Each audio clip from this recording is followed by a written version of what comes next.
kesihatan ini, saya rasa ada di kalangan guru-guru telah sedia maklum dan telah pernah menyelia ataupun menjadi guru pembimbing kepada pelajar-pelajar praktikum untuk SEM sebelum ni lah. Ada kan? Adakah atau kali pertama? Ada. Ada, yang ada tu saya rasa lebih mudah lah. Cuma kepada yang kali pertama, mungkin ini ialah pengenalan awal saja. Saya akan share sikit lah awal ini apa yang kita kena lihat kepada pelajar-pelajar di bawah bimbingan cikgu-cikgu. Okey, saya share sikit ya.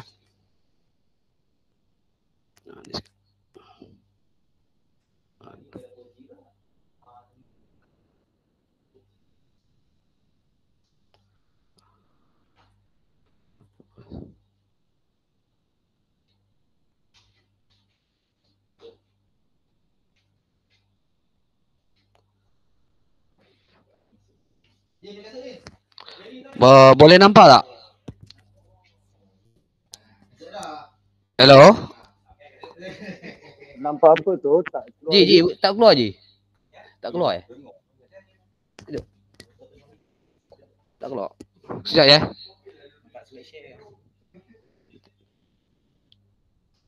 Sekejap. Ada masalah. Keluar dia tu.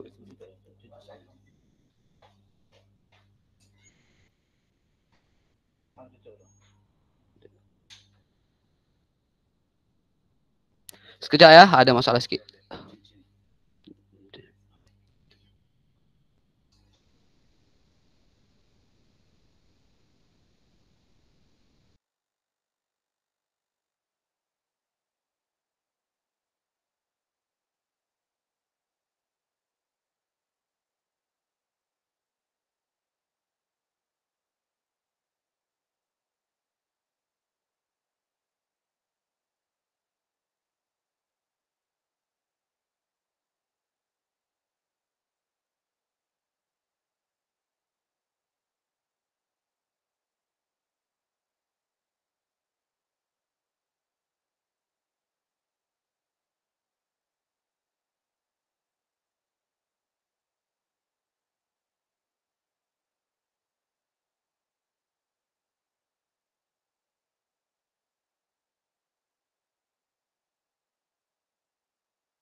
Sekejap ya. Boleh nampak tak? Cikgu boleh nampak tak saya punya PowerPoint? Dekat saya masih tak nampak apa-apa lagi. Tak nampak apa-apa lagi ya cikgu. Minta maaf. Apa ni? Tak tahu.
Okey, boleh nampak dah. Terima kasih.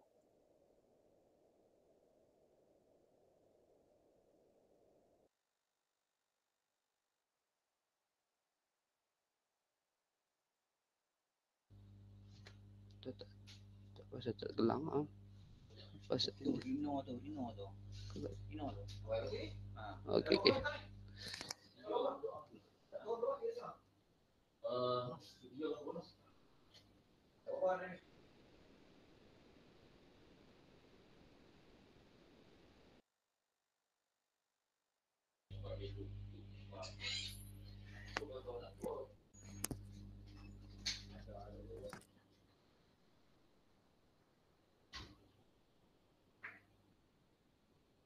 Ni, apa pasal dia tak turun je ah?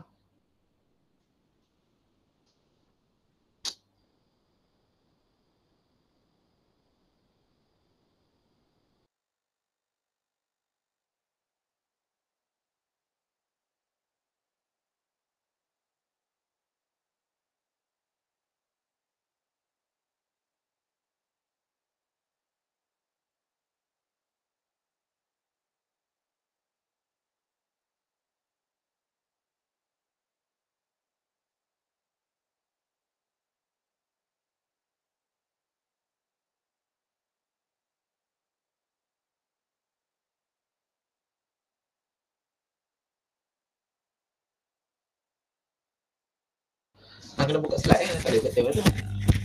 Okey, ya cikgu minta maaf banyak. Ada masalah pula laptop ke, line ke, saya tak pasti. Okey, kita terus kepada yang apa tanggungjawab kita sebagai seorang guru pembimbing.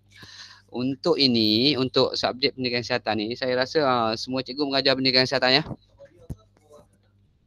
Betul juga Semua cikgu mengajar pendidikan kesihatan. Ya, Betul. saya ada. Okey.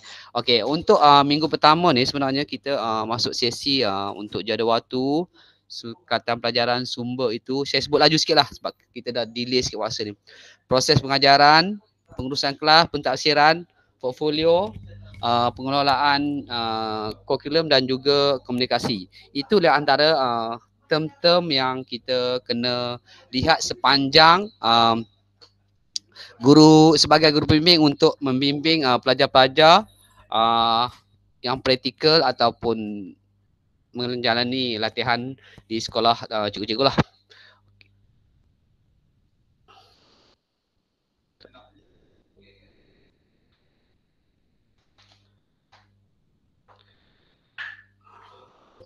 Okey, yang keduanya ialah cikgu kena menyemak dan memberi ulasan bertulis dan menandangi buku persediaan mengajar. Ini untuk yang ini saya rasa semua yang pernah memang akan menyemaklah bahan ataupun maklumat-maklumat yang berkaitan dengan pengurusan pelajar tersebutlah. Di sini kita boleh lihat apakah yang telah dilakukan dan akan dilakukan oleh pelajar tersebut. Sekiranya ada pelajar yang tidak dapat mengisi atau menyediakan mengikut tempoh yang ditetapkan, saya sangat berharap agar guru pembimbing boleh memberi tunjuk ajar yang sepatutnya mengikut keperluan pada sekolah. Sebab di IPG kita dah beri sebenarnya segala maklumat tentang penyediaan bahan pengajaran dan juga bahan-bahan yang berkaitan sebab mereka ada senarai semaknya. Jadi sebagai guru pembimbing, cikgu hanya menyemak ataupun memberi sedikit pandangan sekiranya ada perkara-perkara yang ketinggalan lah. Yang bahagian C itu membimbing pelajar ke arah perkembangan sia-sia dan perhubungan. Ini ialah di luar sikit bidang pengajaran, tetapi oleh kerana bila pelajar itu telah datang ke sekolah cikgu, tentulah dia sebahagian daripada warga sekolah tersebut. Jadi sebagai guru pembimbing, mungkin guru-guru pelatih ini masih awal, masih muda, so mungkin ada di kalangan mereka yang kurang arif tentang perkembangan di sekolah dari segi perhubungan maksudnya.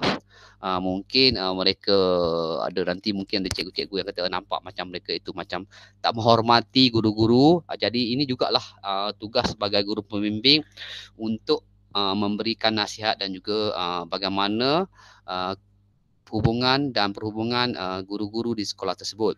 Sebab untuk isu ini sebenarnya ada banyak isu di sekolah-sekolah lain pun. Jadi saya sebutkan awal supaya kita sama-sama membentuk pelajar lah sebenarnya. Sebab kadang-kadang guru-guru pelatih ni mereka masih menganggap bahawa mereka masih muda dan juga membawa budaya IPG ni ke sekolah. Maksud saya mereka itu sebagai budaya pelajar. Mungkin kadang-kadang ada di kalangan guru-guru lama yang kurang selesa. Jadi saya harap guru pembimbing bolehlah memberi sedikit bagaimana persekitaran sekolah tersebut. Seterusnya ialah menyelia pengajaran pelajar berdasarkan pada prinsip pencerapan. Ini saya ingat cikgu-cikgu dah diberi taklimat oleh unit praktikum sebelum ni. Cikgu dah terima maklumat ke sebelum ni?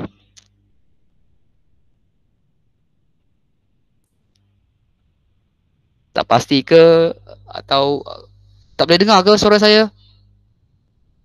Dengar. Okey, pernah di sebelum ni ada taklimat kan? Unit praktikum beri taklimat pada cikgu-cikgu San? Semalam baru dapat taklimat. Oh, semalam. Tapi taklimat semalam sebenarnya ialah secara umum juga. Sama juga seperti yang saya ingin sampaikan. Cuma kita lebih fokus kepada penyeliaan pengajaran itu sendirilah.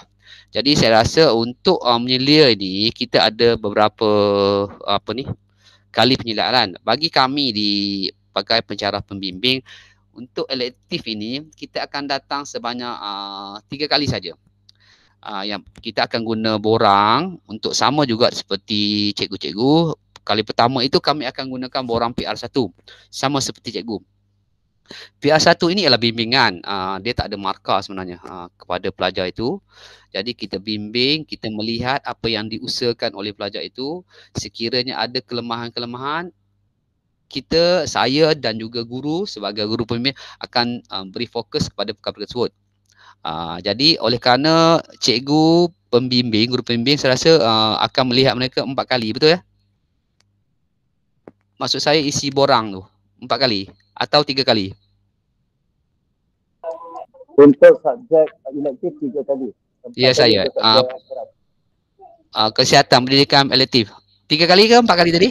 3 kali. 3 kali. Bersama. Okey. Jadi untuk PR1 ini kita lihat secara berasingan. Dan juga bila bagi kami akan pergi kali kedua itu menggunakan borang PR2. PR2 ni dah ada markah sebenarnya. Dan itu juga pensyarah pembimbing akan melihat sendirilah. Dan dalam masa yang sama, kita masih terapkan juga bimbingan yang berterusan lah. Ini untuk pengajaran sahaja. Dan macam cikgu juga, nanti kita ada lagi penyeliaan kali ketiga ialah penyeliaan bersama. Dan kita akan gunakan borang PR2 lah. Dan ini ialah gabungan daripada PR2 yang pertama tadi saya tambah dengan markah dalam bimbingan bersama. Dan bimbingan bersama ini saya dan juga pihak unit praktikum sangat menggalakkanlah untuk cikgu-cikgu, guru pembimbing sama-sama melihat sesi pengajaran tersebut bersama pensyarah pembimbing. Dan hasil daripada perbincangan tentang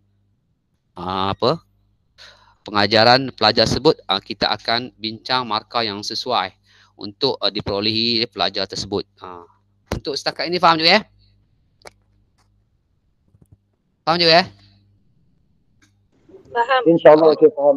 Okey sebab saya rasa cikgu-cikgu pun dah biasa dengan PDP ni. Mungkin ada di kalangan cikgu mungkin lebih arif daripada kami di IPG ni. Okey, kalau tak ada soalan, kita terus kepada yang seterusnya lah sekejap juga ya.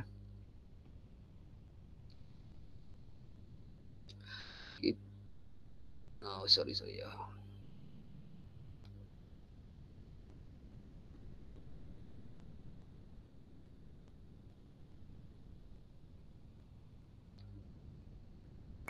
Okey,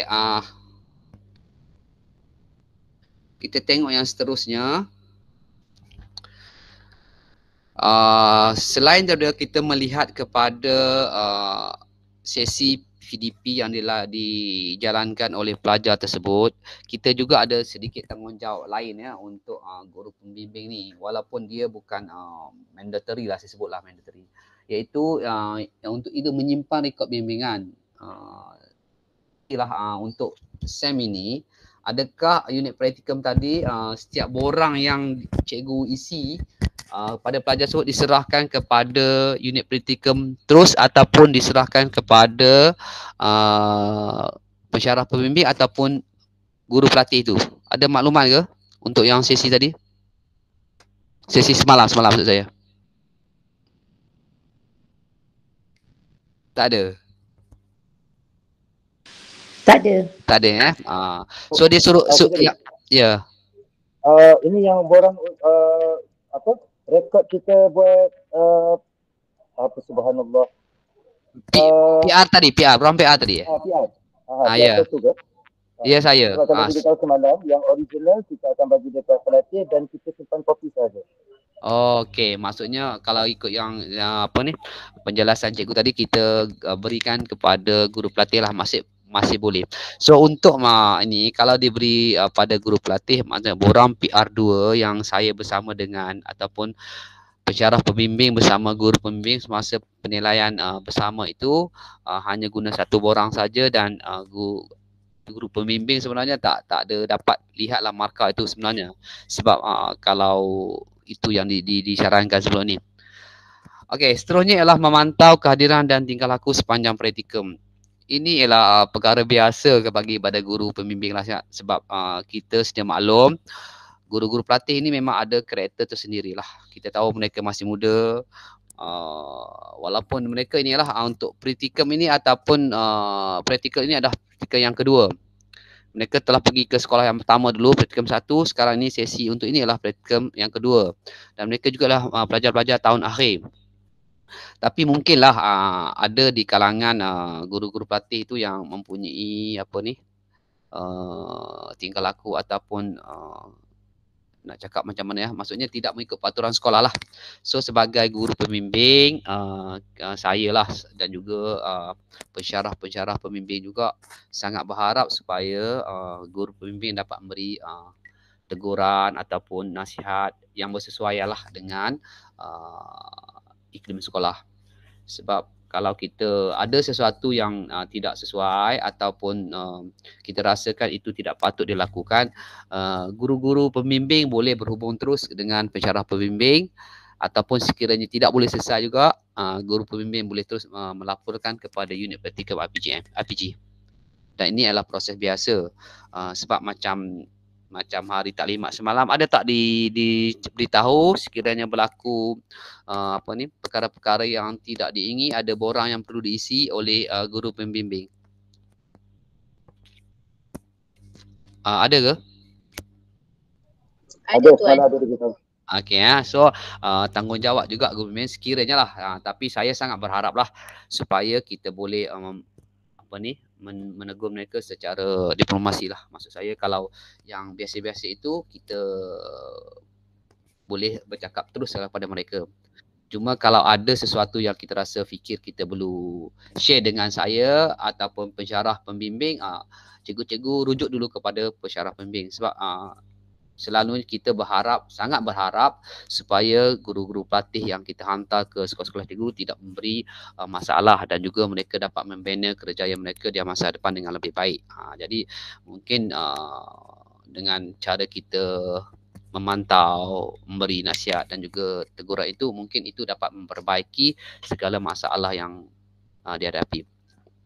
Macam tulis, membuat laporan bertulis tentang kes-kes pelajar. Ini ialah kes-kes besar lah. Macam saya kata, kalau kes-kes yang sangat besar, saya pun tak tahu apa maksud kes besar. Tapi kalau di sekolah tu mungkin bully ke, atau menggunakan kekerasan ke, atau menggunakan kesalahan amang set ke, macam-macam itu memang kita kena tulis laporan bertulis lah tentang kes-kes itu. Dan saya rasa ini mungkin nanti pihak pengurusan sekolah pun saya akan maklumkan, saya rasa lah, untuk kalau taklimat awal kepada guru-guru pelatih. Seterusnya kita buat rumusan prestasi bersama pensyarah. Itu yang saya kata tadi, ialah bersama pensyarah pembimbing. Apakah yang perlu kita beri tahaplah kepada mereka. Kalau kita rasa itu dia seorang pelajar yang cemerlang, kita akan beri dia pelajar cemerlang. Untuk makluman, sekiranya pelajar itu kita cadangkan untuk ke Cemerlang, kita akan hantar markah lebih awal. Minggu ke-8. Oleh kerana mereka ada 12 minggu, minggu ke-8 atau minggu ke-9 tak silap saya, kita kena hantar markah itu untuk direntas. Mana pelajar-pelajar Cemerlang ini akan direntas oleh pensyarah lain untuk menilai semula tahap yang disebutkan Cemerlang itu. Setakat ini ada soalan? Tak ada Ada ke? Tak ada ya? Tak ada, kita pergi yang seterusnya. Dan habis pun. Sebenarnya sekejap je. Okey, ini kira kita kata yang terakhir lah sebenarnya. Saya sebut kira yang terakhir. Okey, penilaian ya. Kita biasanya kalau di sinilah untuk apa-apa subjek lah mengikut kepada meja mereka. Penilaian kita selalu kalau PJ ni kita akan lihat pakaian dia lah. Sesuai tak dengan PJ, selalunya mereka akan guna pakaian PJ. Kalau kesihatan itu saya tak tahu mereka boleh guna pakaian PJ atau tak. Tapi untuk kesihatan yang bukan meja PJ atau elektif PJ, mereka memang tidak dibenarkanlah pakaian seperti pakaian sukan lah. Yang kedua, alatan dan kemudahan itu ialah maksudnya kita menilai kan, kita menilai tengok apa yang dia gunakan untuk sesi dia itulah. Seterusnya adalah pengurusan kelas, itu masuk dalam sesi kita punya penilaian dalam PDP tadi. Sepanjang itu kita akan lihatlah bagaimana guru itu, dan cikgu-cikgu juga boleh komen ataupun beri nasihat tentang itu. Cuma saya nak tekankan yang kedua ni adalah format 12 minggu dan rancangan pengajaran. Okey, untuk format 12 minggu ni pelajar-pelajar ini telah diarahkan untuk merancang satu rancangan pengajaran selama 12 minggu sepanjang mereka praktikal itulah. Sekiranya pelajar itu diberi tahun 4 ya, cikgu-cikgu minta mereka menyediakan rancangan pengajaran 12 minggu itu untuk tahun 4, dan dia boleh menyambung sesi ataupun kemahiran daripada DSKP tu yang ditinggalkan oleh cikgu yang lama tu. So dia sambung saja. Tetapi saya ingat yang ini dah akhir tahun. Akhir tahun. Kalau akhir tahun sudah nak habis, sekiranya tak cukup 12 minggu, mereka akan buat sehingga minggu yang terakhir untuk tahun ini. Untuk sambung tahun depan, dia akan buat sambungan berapa minggu lagi yang belum diselesaikan.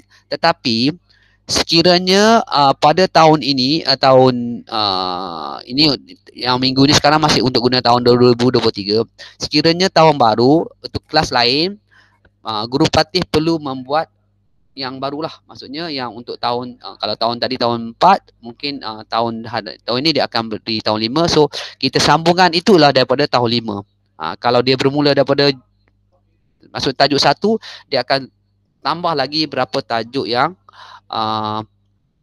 belum dihabiskan. Dan ini ialah rancangan awal. Sepatutnya mereka masuk ni, cikgu dah boleh cek dah. Sebab itulah perkara awal yang perlu mereka lakukan. Supaya kita boleh menilai pelajar itu telah menguruskan sesi pengajarannya sepanjang 12 minggu mengikut tajuk-tajuk yang ditetapkan. Maksudnya dia tak boleh ajar mengikut suka-suka hatilah maksudnya. Dan dia kena isi mengikut DSKP yang ditetapkan.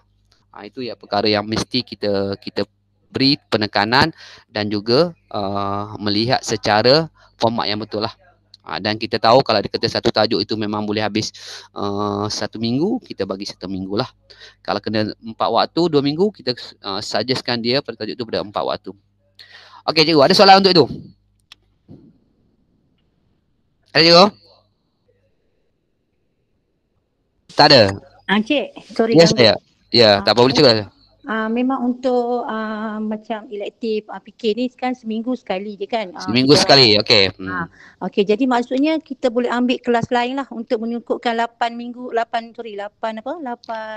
waktu. 8 waktu, yes. Dia sebenar tadi taklimat dia ialah elektif ini pelajar yang praktikal ia 8 sehingga 12 waktu maksimum. Ya, betul. Itu tambah dengan major. Yang ini elektif. Elektif dia ialah 2 atau hingga ke 4 waktu. So selalunya sekolah akan bagi 2 atau 4 waktu itu terpulang kepada sekolah lah, sebab mereka ini maksimumnya 12 waktu saja. Okey. Sebabnya dia punya meja BNK. BNK. So memang apa BNK dia memang rushing sikit lah untuk jadi electives. kalau 4 waktu je kira okey lah kan.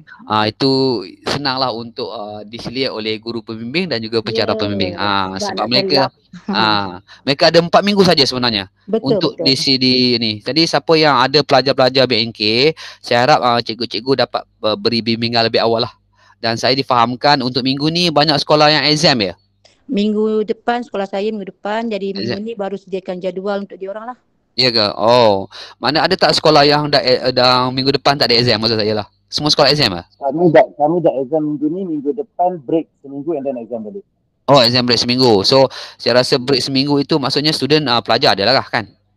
Ya. Ya, so kalau guru pelatih BNK terutamanya, kita galakkan untuk dia diselia pada minggu depan lah. Saya minta kita minta lah jasa baik guru besar untuk ambil pelajar, untuk guru pembimbing itu pelajar itu untuk menjalankan sesi PDP lah. Sebab kami di sini pun sangat berharap lah kepada pelajar-pelajar supaya menyusun, supaya kami boleh datang pada masa yang sesuai. Sebab untuk mengikut jadual yang diberi mungkin kita tak sempat untuk selesaikan untuk elektif yang daripada meja BNK lah. Untuk meja-meja lain tak ada masalah, mereka akan ada 12 minggu. Tapi BNK ni 4 minggu ni kita yang elektif terpaksa diberi markah lah sebenarnya. Okey ya. Saya harap cikgu-cikgu boleh menyusun sikit, beri sikit pandangan kenapa yang elektif PJ daripada meja BNK perlu menghabiskan tempoh untuk diselia itu dalam masa 4 minggu. So saya ingat pelajar BNK dah dimaklumkan supaya mereka berhubung dengan sekolah supaya membuat satu sesi pengajaran itu mengikut kesesuaian lah. Okey cikgu, tak ada lagi untuk masalah untuk 12 minggu ya. Okey. Ya saya. Sebab masa mula-mula perbincangan dengan guru praktikal, kami yang guru untuk BMK ni diberitahu sebabkan dia tak ada subjek lain, dia hanya ada BMK dan saya betul. Dia minta dia nak 8 minimum 10 maksimum. That's why saya tanya kami nak confirm. Waktu minimum. Ya betul. Ya ke? Saya pun terlepas pandang tadi tu untuk BNK. Saya ingat 4 minggu tu. Kalau semalam kata 8 hingga 10, so memang boleh sebab mereka memang tak ada kelas. Saya pun lupa cakap itu. Sebab BNK memang tidak ada kelas, so sesi sahaja. So boleh beri 8 ataupun sehingga 10 lah. Itu ialah yang biasa sebenarnya. Sebab mereka itu hanya disediakan untuk 4 minggu saja. Selepas 4 minggu saya rasa mereka tak ada kelas lah. Betul kan? Ya betul. So bolehlah bagi 8 hingga ke 10 lah. Sesuai supaya kami dan juga cikgu-cikgu boleh menilai mereka mengikut masa yang ada lah. Okey, ada soalan lain tak? Jadi boleh ambil lah masa cikgu lain untuk cukupkan 8 ya? Boleh. Tapi ambil kelas-kelas yang sama lah. Maksud saya kalau tadi bagi dia 2 waktu tingkat tahun 2, bagi juga 2 waktu tahun 3 macam tu lah.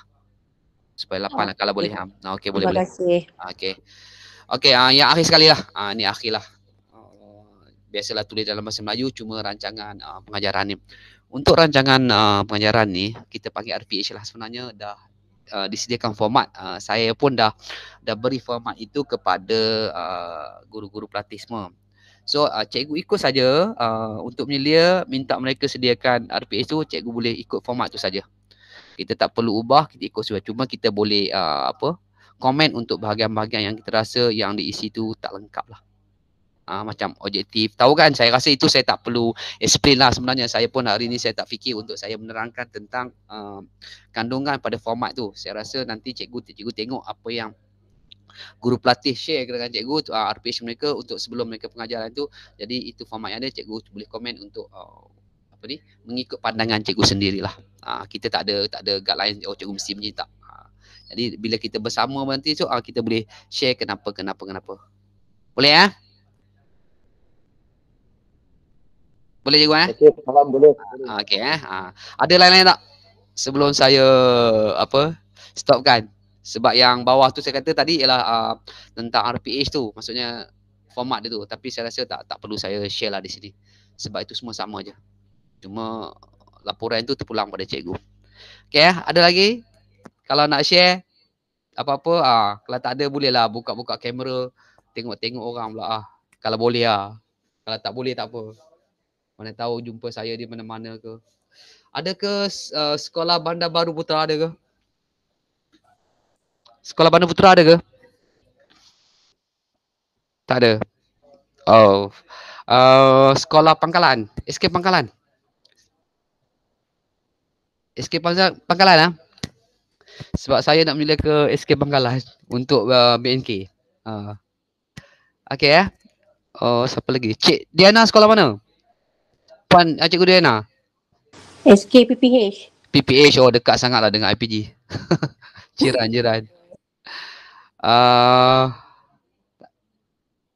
Yang lain tak apalah. Yang lain tak nak buka kamera pun tak apalah. Saya saja nak share sajalah pengetahuan. Okey, kalau tak ada cikgu, tak soalan lain, kita berhenti di sini. Saya ucapkan banyak-banyak terima kasih atas kesudian cikgu lah untuk bersama saya lah petang ni sebenarnya. Saya pun dah lama tak bertaklimat di online ni. Jadi ada gangguan sikit lah. Kita punya screen ke, saya pun tak tahu lah. Mungkin sebab di sini pun line slow sikit saya dekat pejabat ni. Jadi kalau tak ada, thank you. Assalamualaikum, jumpa lagi insyaAllah. Terima kasih banyak. Bye. Terima kasih Encik. Terima kasih Encik. Sama-sama. Okay, thank you guys. Assalamualaikum. Waalaikumsalam. Terima kasih. Encik,